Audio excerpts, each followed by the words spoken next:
This is a review of the Samsung Galaxy Watch 5 Pro. So let's get this out of the way before I start the watch review. No advice in this video is considered medical advice. I am not a doctor. I will be reviewing a watch that does go over some health data. This health data is mine and mine alone. Your data will be yours, and you should consult with a doctor before proceeding with any exercise or health plan. Let's start with how my experience was on Android. If you own an Android phone, this is the best watch you can purchase as of recording right now for Android. It does work the best. It does work well with Android. I have not used this watch with an iOS device. If you have an Android phone, just buy this watch. You don't even have to watch the rest of the video before you start, because I've gone through a lot of watches, and this one seems to be the best for an Android phone that has not had problems. Let's get into the rest of it. Maybe it just doesn't match what you're looking for. Okay, the Galaxy Watch offers a lot of different features. The app, I'd have to say, is one of the best I've ever used with Android, as well as the actual sensors on this watch, and the rechargeability and the usability of the watch is very simple. I'm going to go over a full features list, but let me start showing the watch and giving you an example of what's going on. So I'm going to flip over to the overhead. Okay, the first thing is that the Galaxy Watch does come with a charging cable. This is a little magnetic charging wire, which it is a USB-C that it comes with, but I have an A-type converter here because at my desk here, that's all I've got for charging, to show you that it charges. How this basically works, for anybody that's charging the device, you want to take the device itself, you want to place it onto the back of the unit, and it will find itself, and if it's plugged in, it'll start charging. I'm going to show the charging aspect in a few more minutes. Let me put the watch back on. I do like the size of this watch. The size of this watch really is very large. It is perfect for a man-sized watch. It fits the amount for my wrist here. My wrist to watch ratio and screen real estate is pretty good. Now, of course, this is very blurry. Let's try getting a better non-blurry shot. There we go. Okay, this is a little bit better. This is a better angle. You're going to see that this is kind of in my view line here, so I apologize if this is going to be a little weird, but it is a small device, so it's kind of a little hard to see without being zoomed in. So basically, when you get your watch, you have two buttons. You got your power button, which will just turn on the display here. This will show you your current watch face. And on this watch face, I actually like this watch face a lot. This watch face actually shows you your steps, your total battery, your UV index, your heart rate, the current date and current time, which I have it set in I have it set as 12-hour, so it is just AM PM. It has the date, and it has a little cloudy icon showing the current weather. It'll also show 3, 4, 5 p.m. going into the next few hours, and if you want a little more data, you can click on that and it'll give you more weather information, which is currently 72 and 74, 63, 1% chance of precipitation. Very good breakdown of the weather. Keep scrolling, it will give you all the rest, including the 7-day breakdown. And if you really want, you can get the UV index, humidity, wind, and what time the sun sets and sun rises. And last updated at 2:51, which was pretty close to just the recent one. That's the ones that I've loaded. I've loaded the weather channel. I really like this watch face because it has the most amount of information that I use on a constant basis. So the other button, if you push it, it is for a more triggered action, which I do not have set up, but I kept hitting this. That's the reason why I stopped this triggered button. But if you hold it down, it should give you an option of turn off, emergency call, touch sensitivity, and that's it. You can set this button to do other things. At the current time, I only have it set for just holding down and then powering off. A few things about my watch for exercise aspects. To exercise, I have this set up a little differently so that it makes it more difficult to start an exercise. I found that the default watch face had a lot of problems with triggering a exercise event when I really wasn't exercising, which was really bad. So I changed this watch face to this one so that I have a little more control. So let's see, if I wanted to do an exercise, I can scroll right. I will be able to get my steps, and I scroll one more time and I actually get some constant exercises that I use normally. Walking, elliptical, and circuit training. These are customizable to whatever you want them to be. So if you do a lot of different types of exercising, you can choose, you know, the favorite 3 that you want. You could hit more, and it'll actually give you a full, lovely breakdown with a little animation of letting you know which one you can go on to, including cycling, other workout, swimming. There is swimming on here. I didn't try this swimming feature. I don't have a pool near me. Running coach, swimming outdoor, hiking, weight machines, which that's new. I will probably switch that out from circuit training because that's really technically what I'm doing. Running, exercise bike, treadmill, and then you can add one of your own. So let's go back. Usually when you select one of these, let's say I'm just going to choose walking, it'll count down and it will start your exercise at that point. You should start walking at this point. I'm not going to start walking. Walking has steps and distance and your duration, and it has your regular heartbeat going. So I'm just going to cancel this by pushing the button, going to hit finish, and that will finish out the exercise. It'll mark it in your system. It'll also it'll tell you a quick rundown of what you did, how many steps, how many calories, etc. So let me click back out of that. If you ever want to go back to the main menu, just push again and it'll bring you back to the main menu. Now if you swipe right, this is how you get all of that information, but if you want, you can also swipe left. And if you swipe left, you'll see it says no notifications. I have mine on set with no notifications, but if you have notifications from your phone, like if somebody texts you or if you have a calendar appointment, you can set this up to have that list there. I don't have this set up because it got a little annoying for me because I check my phone constantly. I don't need 2 reminders, but some people do, and some people want to have that little bit of accessibility. You can put it there if you want. So what did I really like? I like the size of this watch. The face is really, really big. It feels like it's a big watch for even a man's size wrist, which is fine. They do make a smaller one. It's only like about a 1 or 2 millimeter, I think, difference or something like that. It's really just a little different, but you can get that for if you're a female, if you have a smaller wrist, or if you just have a smaller wrist, you can get that to be a little smaller. Comfort of the watch, the silicone band that comes with this is actually pretty comfortable. So I'm gonna take this off for a sec. Sorry, the laser's gonna, there you go. So the silicone band that comes with this is pretty good. It doesn't irritate my skin. I've had a lot of other companies, Fitbit especially, that I've tried, and Fitbit's plastics always kind of interacted with my skin pretty badly. As you can see, I just have a little bit of tan marking, but not really anything, you know, nothing, no redness, no weirdness. And I've been wearing this watch for a few months now, and even with sweat and dirt, which I still got to clean this a little, it's been handling it pretty well. The adjustability of this watch, it's pretty easy. There's a little pull tab here that allows it to change. Flips up, so this flips up, and then it allows this piece to slide in and out of the watch. That allows you to adjust the width of the overall diameter of the watch to be able to fit it onto your hand. I wear mine on my right hand because I'm a lefty. I have it reversed, so that's the way it's supposed to be. I also it allows you an option of being able to flip your buttons around. Right now these buttons are right justified. So on the app you can actually specify if you're wearing your watch the other way like this, and it will set this one as your primary button instead of your secondary. I like this method. I like it more, the buttons to the right, so it's away from my actual wrist so it doesn't touch the buttons. I found that this seems to work the best, so that these buttons are further down this way on my hand, and that allows for me not to be able to push the buttons while I'm moving my wrist up or down or around.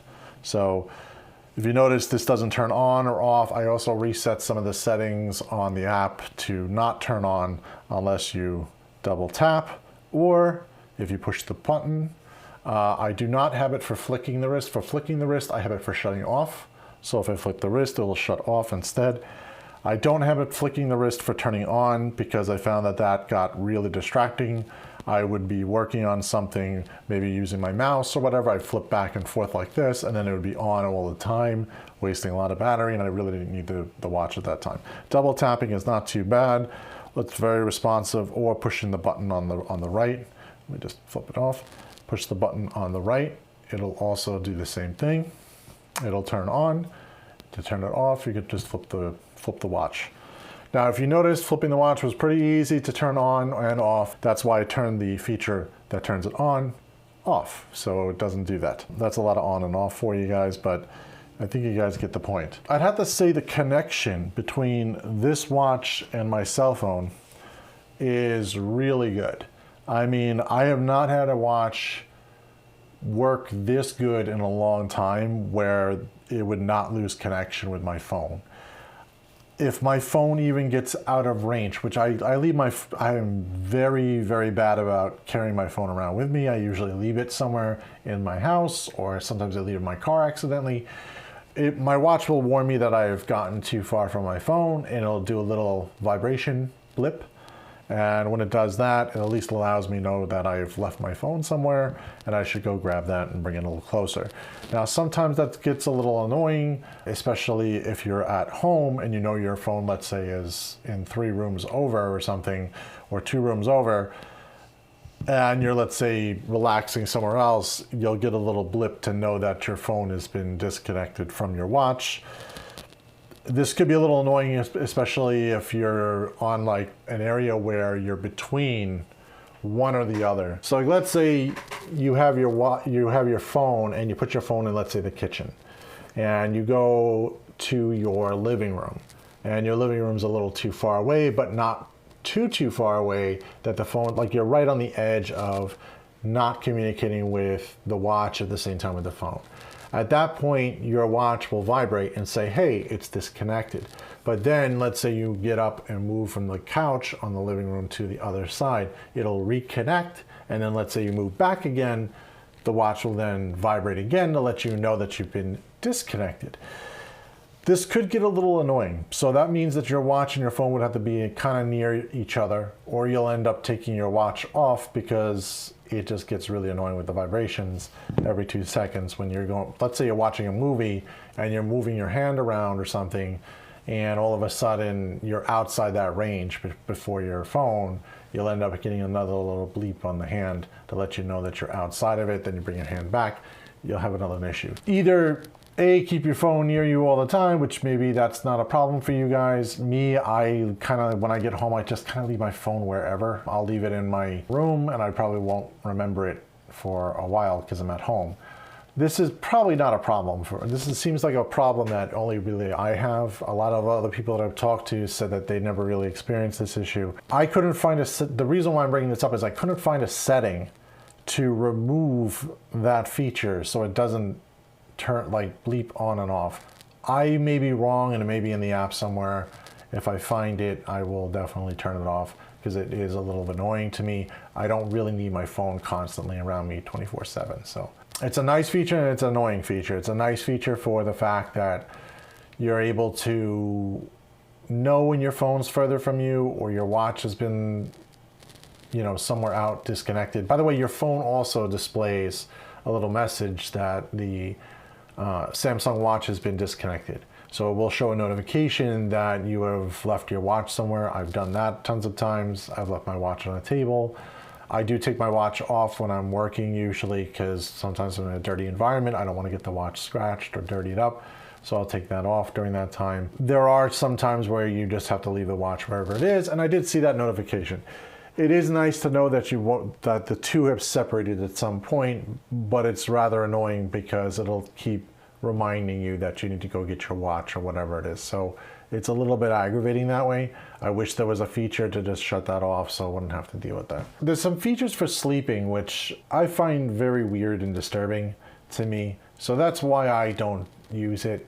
I did try using the watch for the sleeping features. I don't think it's all that great because I won't sleep with a watch on. This is really uncomfortable to sleep with. Plus, the way they want you to sleep with this watch on is that I'd have to push it all the way down on my wrist, all the way to this point. And that is really uncomfortable for me. I like my watch a little bit closer to my wrist, like that, where that's kind of like a normal feeling. Down here is a little bit weird for me. And it also looks weird. So, but this is the way they want you to wear it, where it's tight with the skin, so that when it tries to measure your blood oxygen level, it is measuring it directly, more of like a skin contact. I personally don't care for this number very often, so that's why I don't really care for it. I do have an option for tracking if you snore at night, but it's not from your watch, it's from your phone. So if your phone's on the table next to you, I guess this would work. I didn't try this feature out. I have a wife, so sleeping in the same room, there's going to be two people. It's not going to track correctly anyway. So that's the reason why I just basically didn't bother with it. But if anybody else tested this out there and it does work for you, awesome. I think that that's a great feature to let you know about, because sleep apnea is an issue for a lot of people, and that might be something that might point you in the right direction for your health. I personally don't have a way of testing that because the microphone will pick up two people and it won't understand the difference between those two people. The blood oxygen during sleeping actually does work really well. That number does come out correct. It just tells you if you're kind of feeling sick. But that blood oxygen level also is very tricky because the app doesn't really tell you what your blood oxygen level should be. And it really can't, because it doesn't understand your medical history. If you have problems with like asthma or something like that, you'll have to worry about figuring out what your blood oxygen level should be at a norm. Now, if you take it over the next few days or whatever, you can kind of figure out if your number is going lower or higher. The percentage is really what comes out to. Most normal people, I think, are at 95% if I remember looking it up. I don't remember 100%. You have to look that up. You'll have to discuss that with your doctor and find out what your number is supposed to be on an average, and stick to it. And hopefully you'll be feeling fine. Now, that blood oxygen level will tell you if you're feeling a little sick. Maybe if that number is a little low, you may want to skip a workout, or you may want to do something else. Now, again, that's totally up to you, and those are up to your numbers. So body composition measurements are very interesting on this watch. I'm not sure how they're getting these numbers, but after using this for a few months, the numbers seem pretty accurate compared to just taking them manually. Taking the numbers manually do offer kind of the same measurement, which is very interesting, because the watch does it a lot faster and more accurately than I can do it. But you'll also need a scale, because the first question that it asks you when you go to actually take a body measurement is your current weight. The watch cannot weigh you. It does not know how much you weigh. So you will need a scale for that. And I also think that having your weight number is important, but not so important. It's not a number that you need to get fixated on, as well as all the other numbers that are in this body composition, because these numbers are going to change over time. But these numbers are very important for your doctor or your physician to have these numbers so that they can better understand if you're actually making progress or not. This is not really something for you to determine, because if you sit there and you can get fixated over numbers, and if you get fixated over numbers like I do, you'll probably not really want to use this watch, because it'll probably drive you nuts, because you'll probably be saying to yourself, well, I'm not making enough progress, I'm not fast enough. You're expecting too much from yourself, and that may also discourage you from your current health plan. It may discourage you from that, and that may be actually more negative for you than positive. So this is something that you may want to just gather the data and then look at it maybe monthly, or maybe even 3-4 months later, just to see if something has actually changed, because you're not going to see immediate changes that are going to be progressive to you right off the bat. If you don't look too close at the numbers, look more towards yourself and understand what you're progressing and how you're progressing. Progression should be slow. The only positive thing about this body composition is that it gives you a few more numbers than just your weight. A lot of people, when they're going to become healthy, they think, lower weight is a healthier weight. And that may not be the case for everybody. And also, at some points, your weight is going to plateau comparative to a lot of other things, like your body fat or your muscle mass may increase. But with this measurement, you're able to figure that out and say, okay, what has changed? You know, did I actually gain muscle? Did I lose fat? Did I, you know, not just, you know, lose weight or gain weight, that I basically have lost or gained in other areas? This does help with that. But again, I think you really should be reviewing this with your doctor or reviewing this with your nutritionist or anybody that's really helping you through your entire, you know, healthy schedule. All right, enough about medical crap, because I think I've talked too much about that and not enough about the app and stuff. So I'm going to switch over to my phone here. The Samsung app goes through a whole bunch of configuration to get started, and it'll update your firmware. So make sure that your firmware is currently up to date, or your watch may not work the way you should work. They have a lot of different sections, like For You section, where it gives you your weekly summary, gives you how many active minutes that you've had, how much sleep you've had, and stuff like that. Sleep tracking is very important, so you make sure that you are sleeping correctly. Your daily activity is one of the ones that I usually look at a lot, just so I know where I'm at. It tells you your steps, your actual workout time, your activity with calories based off how many that you burned, distance while active, total burned calories. Gives you a nice little chart of when you are most active, which on mine happens to be the morning, because that's when I went to the gym. Now, I just did a walking session for 15 seconds, but that was actually fake. When you're in here, you can basically set your, you know, you could set targets, you can set, you know, how many steps you want to do, how much active time you want, and how many active calories you want to burn. In my case, I'm setting 6,000 steps, active minutes of 90 minutes at least, and active calories at 500 calories. It's kind of just a really simple goal for just going to the gym once a day. It's not that hard to obtain with that. If you look at my little lovely schedule, I've got circuit training for 14 minutes, which is not much. I'm just doing a little simple weight stuff. And then I'm just doing my elliptical trainer for another 1 hour. So that's my cardio for 1 hour. I do a lot more cardio. Again, this is towards you. This is really nothing else. This is just an example of what I'm doing, but you should really set your own limits. You really shouldn't be going based off of mine. Again, I am not a trainer. I am not a doctor. I am literally just setting my own plan that is based off of what I need. Now, down below, there's some related content. I never really went into this section, but they do have some options for like showing you like different exercises that you can do, and there's some little Calm things from the Calm app. I have not used this. I don't really like this. I have a gym, so there's really no need for this. But again, if this is something you're interested into, go ahead, go for it. I say try it, you know, and see how if you like it or not.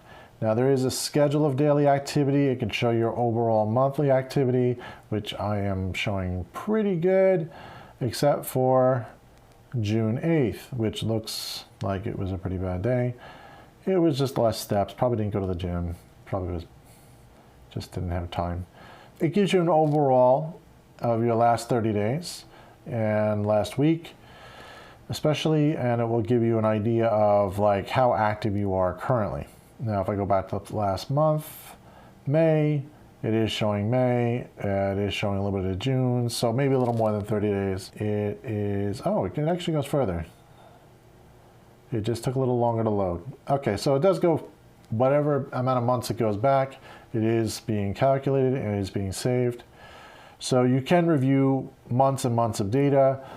I personally review usually 1 week of data at a time, because you really don't need more than 1 week of data to figure out if you're doing good that week.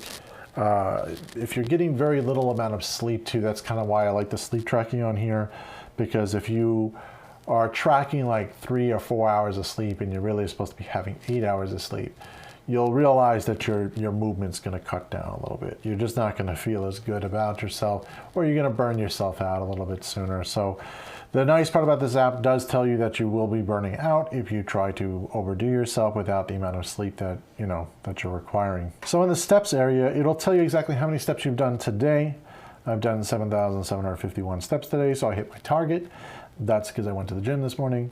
If I didn't go to the gym, this watch just proves how lazy I am, because you can see perfectly the days that I have not gone to the gym, because I will be sitting at a desk constantly, or my steps will be probably under 4,000, and that's because I work at a desk most of the time. And they've said that sitting is the new smoking, and I kind of believe them, because of the fact that when you do sit down, you do feel lazy, and it is not as good for you. So that's the reason I try to put a gym workout in at least once a day. The only time that I can get close to 6,000 steps is actually on a job running wires or something like that.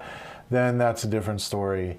I will definitely meet that 6,000. I'd go way over, because there's so much running back and forth to do. Just unloading the car, you'd reach 6,000 steps. On the steps itself, you'll see that it also tells me how many floors that I went. I only went one floor, 3.87 miles. I did 590 calories in my current workout state. Now there's also some more related content at the bottom. There's always this related content that allows you to get some more ideas for different workouts. I haven't personally checked any of this stuff, so you're welcome to go through there and see it. I don't want to click on any of this stuff because it may be a trigger for a video violation, so we're just going to move away from that. Now, moving on from steps, you go to exercise. It'll tell you a breakdown of all of the exercises that you've done this week and the weeks previous, and it'll give you an overall breakdown of that entire week, which is great, because sometimes you'll just want a total number of how many hours you've been working out. Last week, I actually did pretty good. I got about 5 hours and 15 minutes of workout time. So I pretty much went to the gym almost every day. Previous time before that was 6 hours. So, again, it varies. Usually I take one day off. Again, your schedule should be your schedule.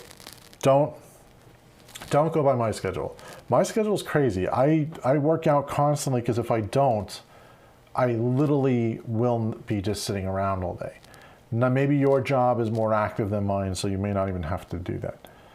Moving down to food, you'll notice on mine, I do not have any food entered, and I have not been entering food for a very long time.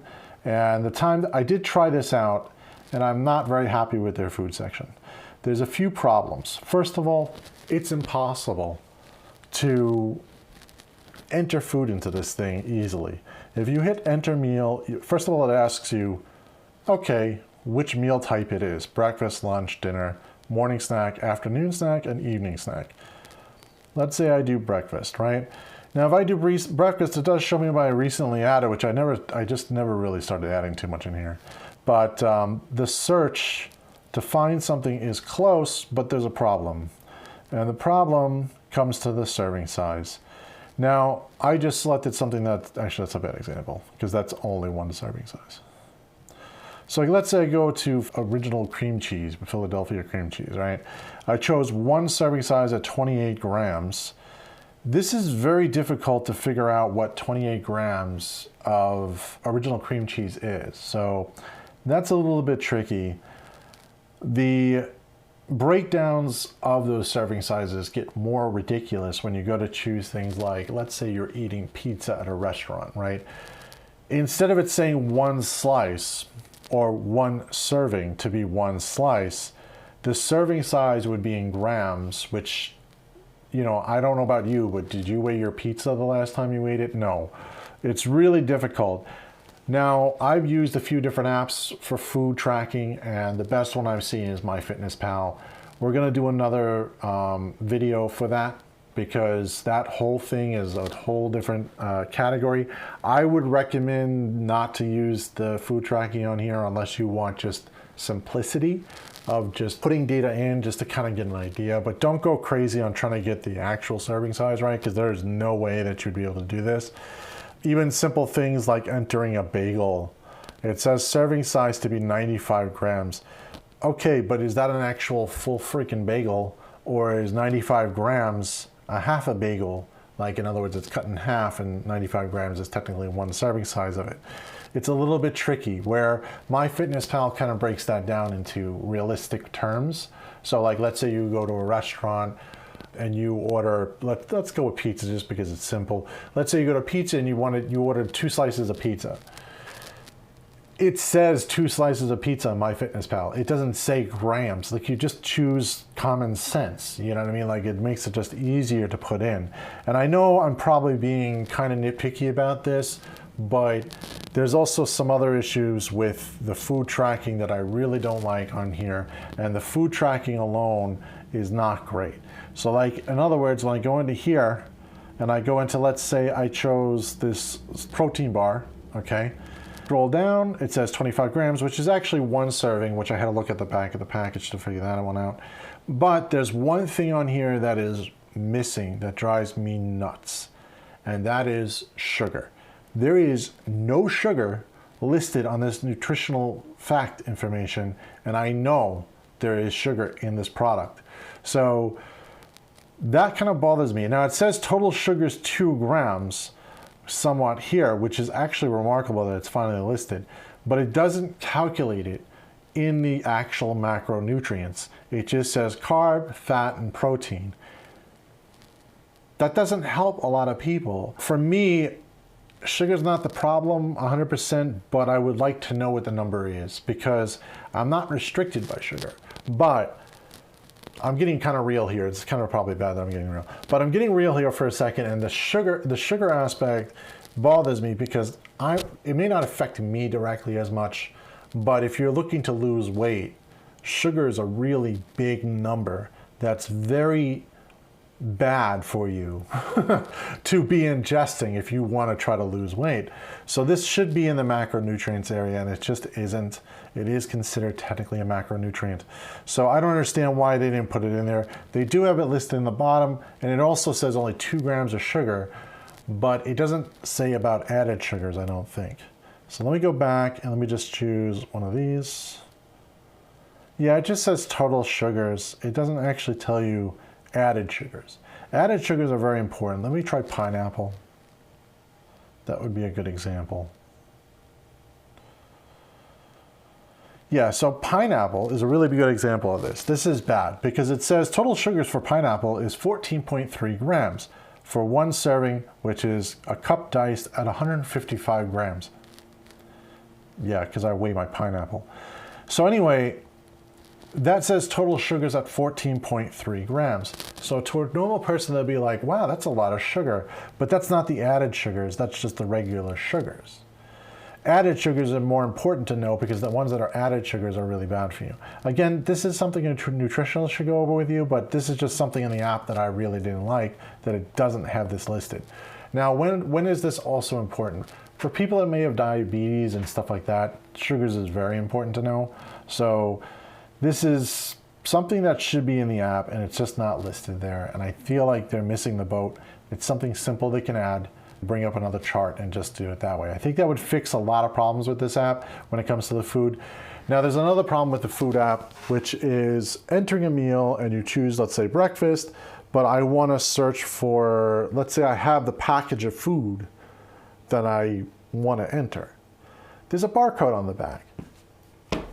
Why don't we have the barcodes stored in this app where you could just scan a barcode? I don't see a scanning feature.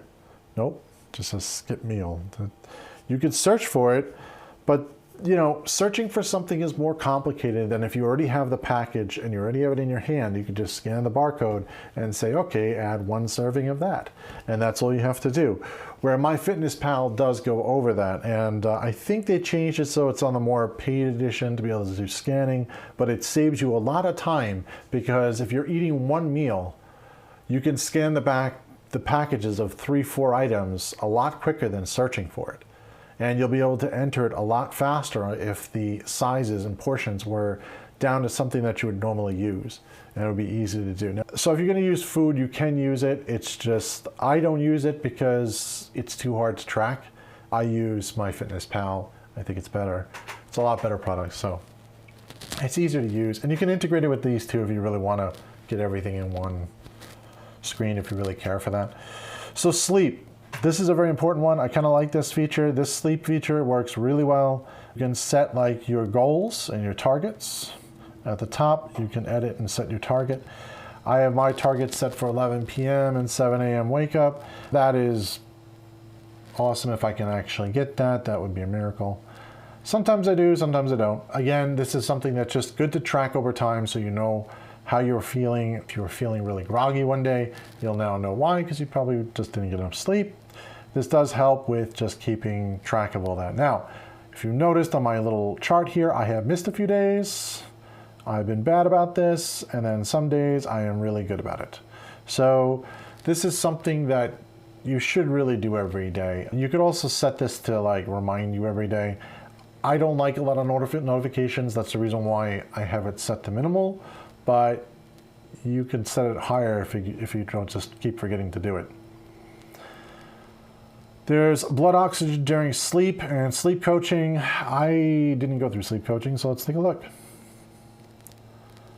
Yeah, I can't really do sleep coaching because I don't have this monitoring actually my sleep. So, but if you do have it monitoring your sleep, you can have, if you feel comfortable with wearing a watch for the, wearing this watch at night correctly, then, it could track your sleeping. I found it a little annoying because it would get caught on sheets and stuff. And, I sleep, I don't go crazy when I'm sleeping, but I do move once in a while when I sleep. So it does get a little annoying if I like smack it into a pillow or something, or into like, into a sheet and it gets stuck, it's not good. So doesn't work for me, but I did try it for a few nights just to see how it works. And the blood oxygen does work during sleeping. So that's kind of cool that it does tell you that.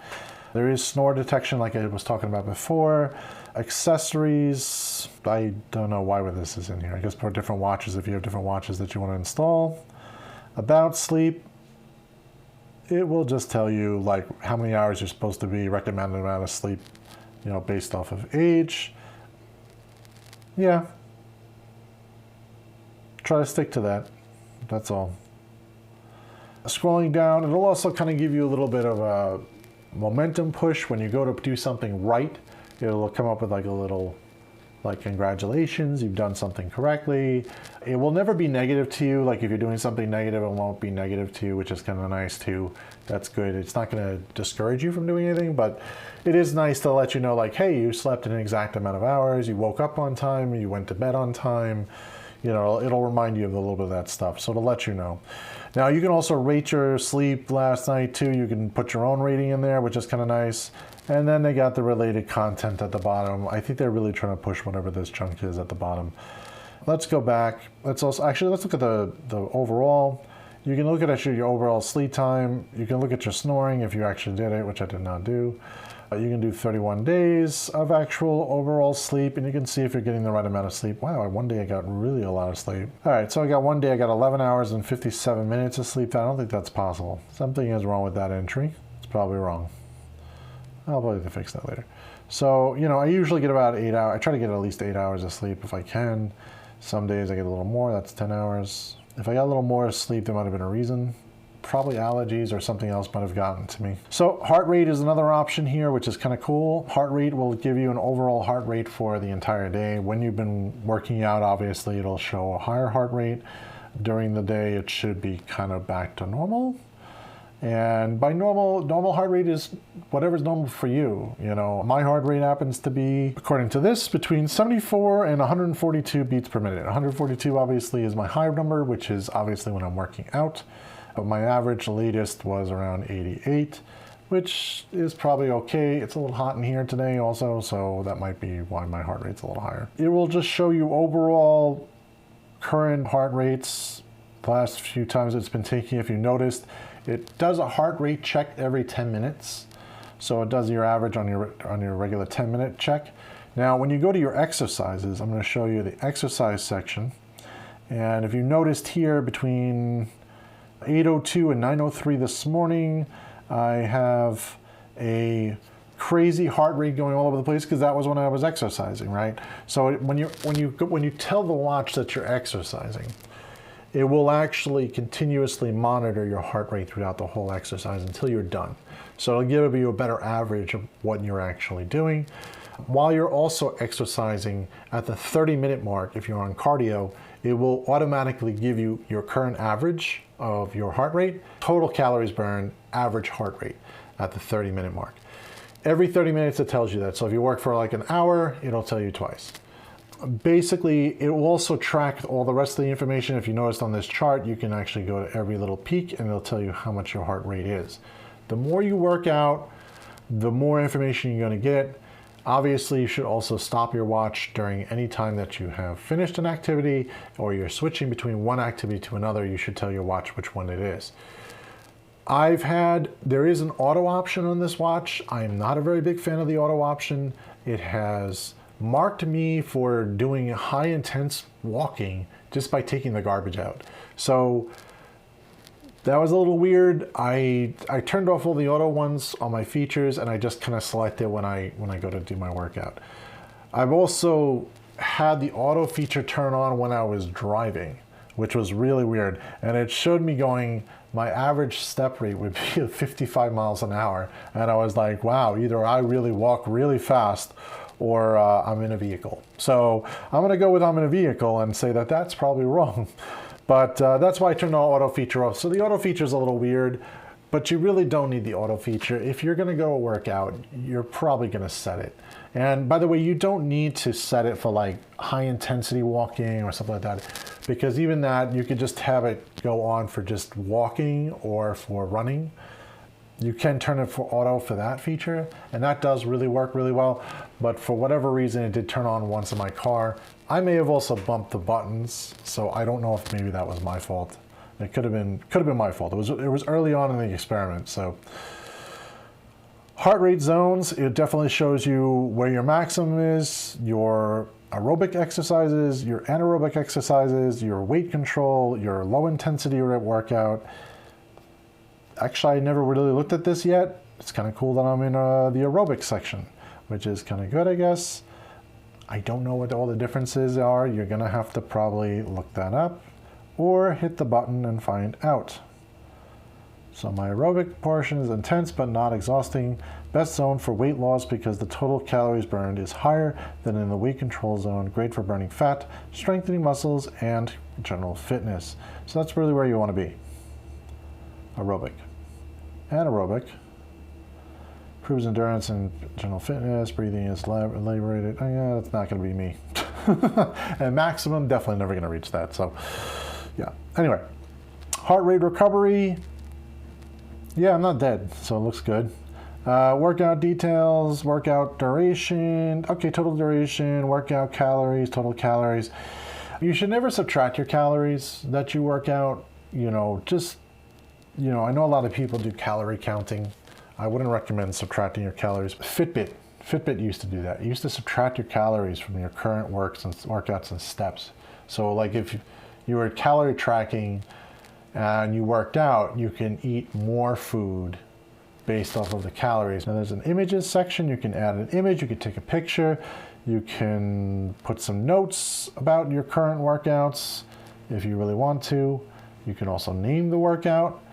If you have a lot of time on your hands and you want to put all that garbage in, you can do that. You can take a photo of yourself. I don't do photos of myself. I usually know my progress by how I feel more than how I look, So, because if I feel better, then it's obviously working. Let's go back out.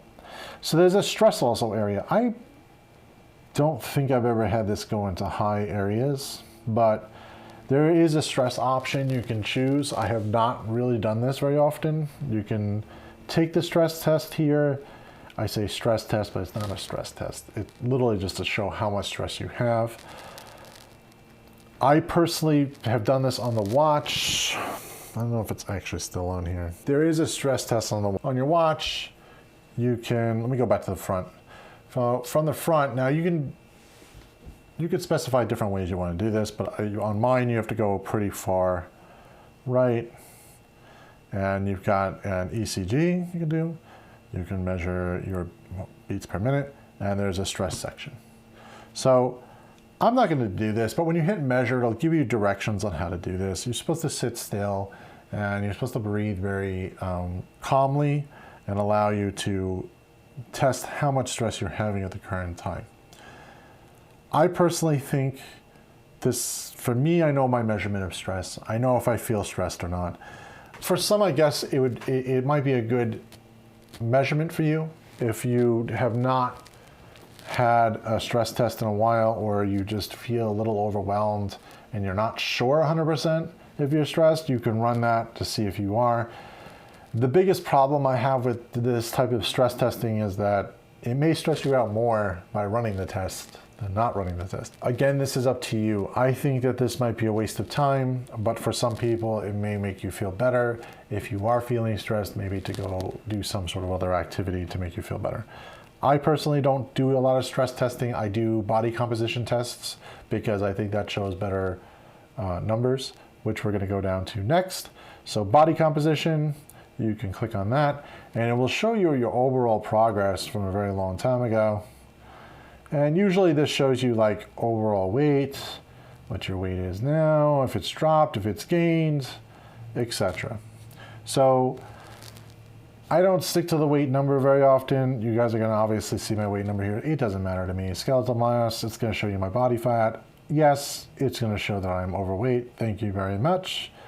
I'm working on it. It'll eventually get fixed, and you know what? When I get there, I get there. It's gonna take a long time.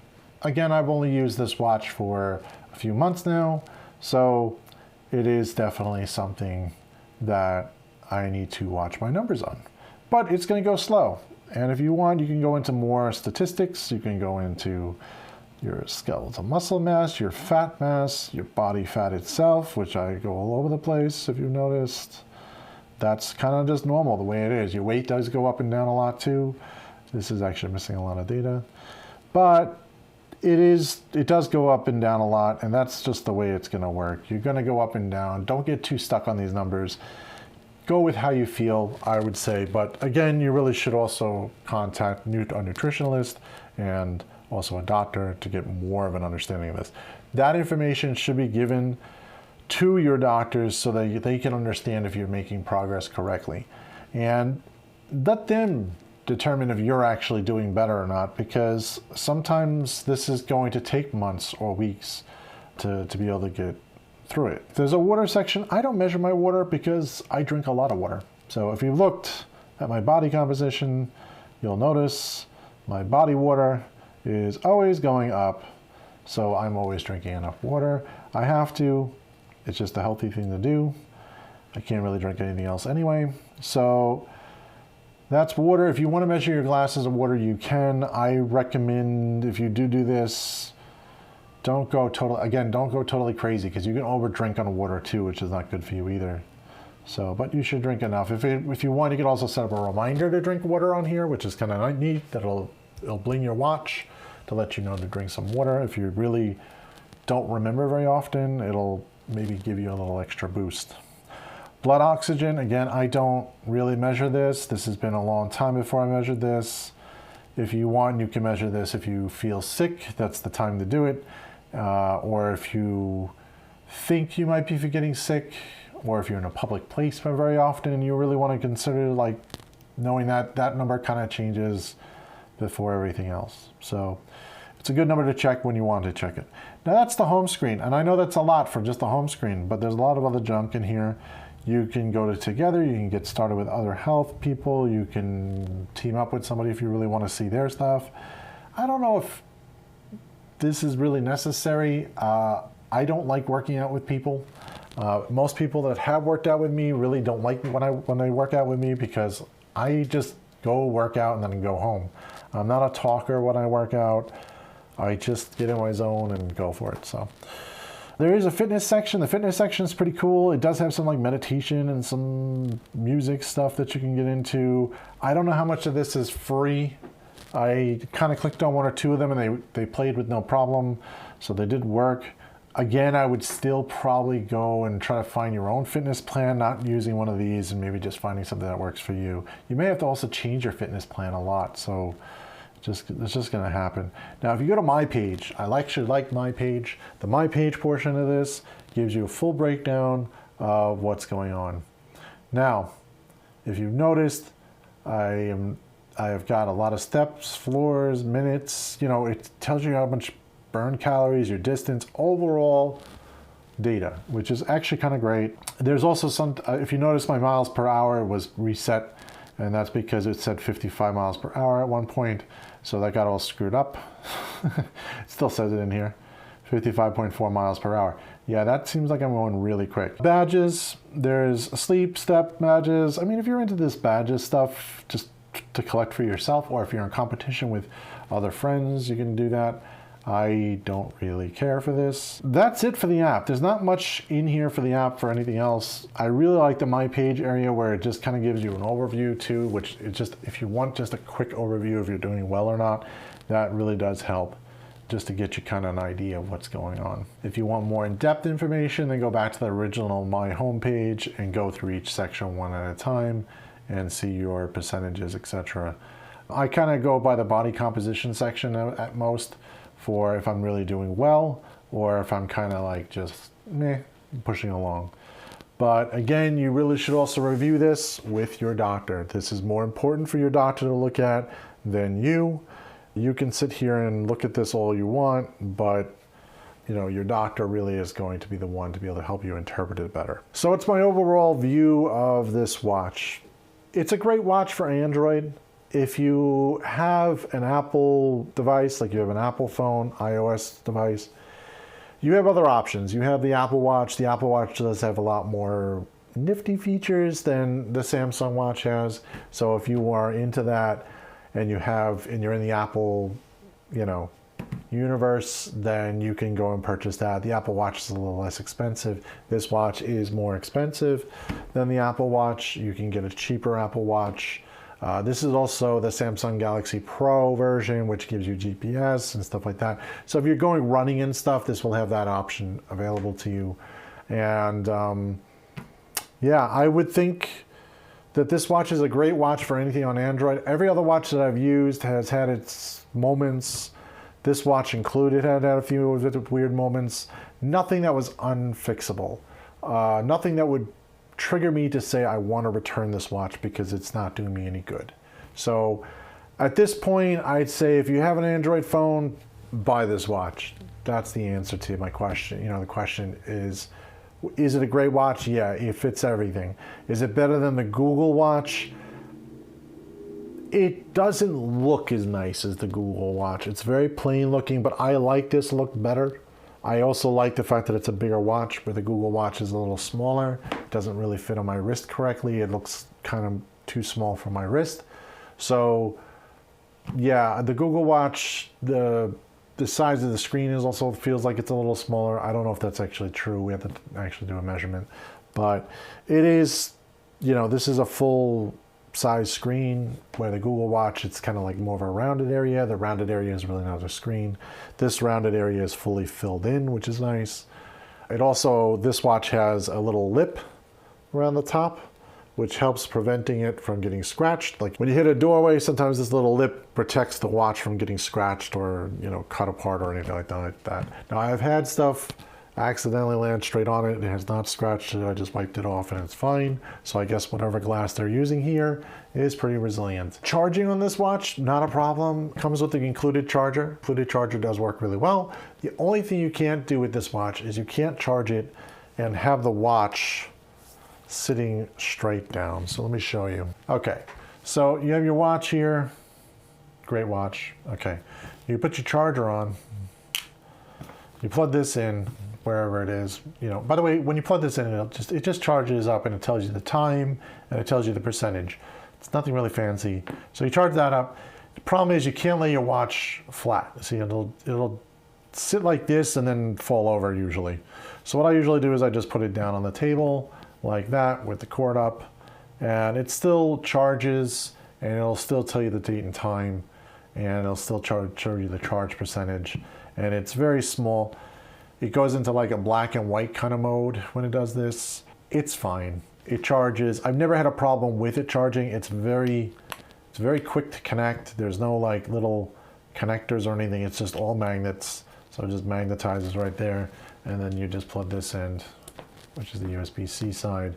You'd plug that straight into any charger you have. It does not come with a block, I don't think. I don't think it came with a block. So I also have this little adapter which you can get on Amazon, which changes your USB-C to a USB-A, just because I have a lot more USB-A chargers. I do have some USB-C, so it's just nice to have the little adapter to do that. It takes about an hour for the battery to charge up, and when you have it for charging for about an hour, it lasts about, with normal operations, it's about 2 days, 3 days with exercise. If you're exercising every day for about an hour, it does kill the battery a little bit more, so I get about 3 days out of it before the battery starts to get down to like 20%, and then you just charge it up. Most people charge this thing every night. I mean, I don't charge every night. I just charge every 2 or 3 days, and I plug it in and I just charge it. It is nice that you don't have to remember this thing everywhere. This is a kind of a proprietary cord. It does do wireless charging, but I haven't tested the wireless charging. I've only tested this type of wireless charging, which came with it.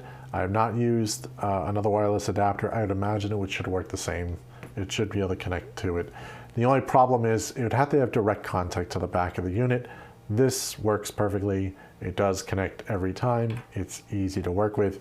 I'd say if you're really an active person, you're really worried about getting that battery always working for you, buy one of these. You just buy a separate one, you leave it around somewhere else, and you just charge with this.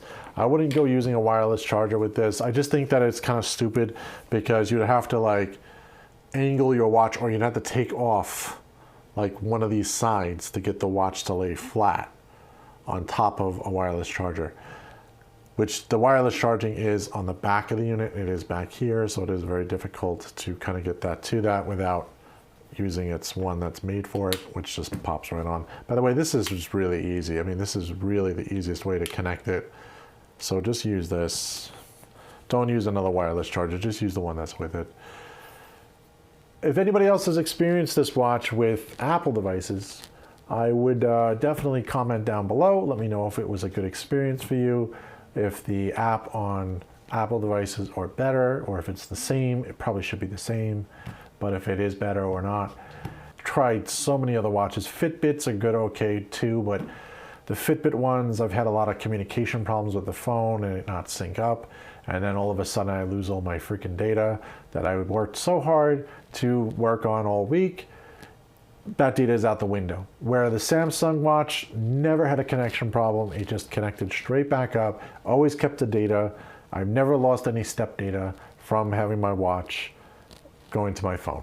You know, the Fitbit ones, I've had some issues. The Google Watch, my wife has the Google Watch. She said it works pretty good for connection to the phone, but she's also had some communication problems with the first versions of the firmware, and that caused her to not use the watch as often. So in my opinion, that kind of defeats the purpose of having a watch. Take it for what I want to take it for. I also think the Google Watch is kind of in the same price range as this watch, so that's why I'm kind of comparing it. And you know, you have some more options with the Galaxy watches than you do have with the Google Watch. There is only one negative aspect, is that this does not support Google Pay. It only supports Samsung Pay. So if you use if you're going to think to use your watch to charge something, you have to use the Samsung Pay. You can't use Google Pay. So that's up to you. I personally use Google Pay on my phone, and it's not that hard to, I always have my phone with me, so I think it's actually easier to use my phone to pay for something than it is to put my watch to something. I think this looks a little weirder going to like a reader compared to this tapping to a reader at this point. Most people are seen tapping their phone to the reader, and I think that's easier anyway. I did not try Samsung Pay because, again, I think this is weird to even try to pay with. The phone is so much easier. I just stick with the phone. So, all right, till the next video, please subscribe. Please stay tuned for the rest of the other videos that are coming out. If you guys have any other video ideas or anything you want to see, please comment below. We do look at and read every comment, so we will reply to you. See you and have a great day.